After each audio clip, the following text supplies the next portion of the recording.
Marge sa mude stasera con quelle de vita, ma non fa per te. Tu sei un buono guaglione, cancella sta storia. Io te capisco che è sbagliato e tu mi sei frate, ma come ci fa? Io non la so evitare perché la voglio bene. Com'è di difficile e tu mi puoi capire che l'hai sposato tu sei non è cosa, te un marito, un figlio e una casa, non può distruggere per una stronzata una storia così.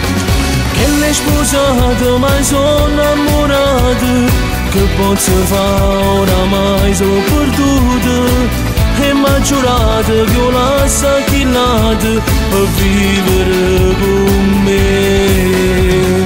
Che stai dicendo tu non lo può fare, che l'è un'amica e tu sai.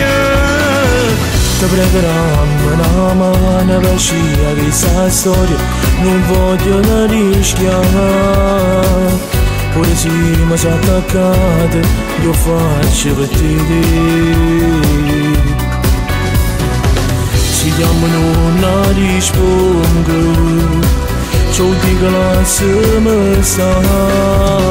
Che l'hai sposato, tu sei non è cosa, te un marito, un figlio e una casa, non può distruggere per una stronzata una storia così.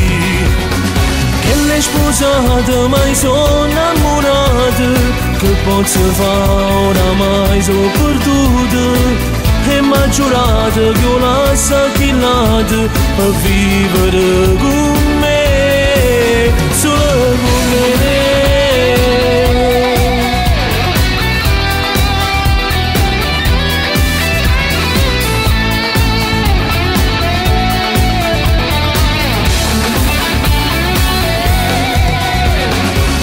Sposato tu sei non è cosa, te un marito, un figlio e una casa, non può distruggere per una stronzata una storia così, tu non lo puoi fare.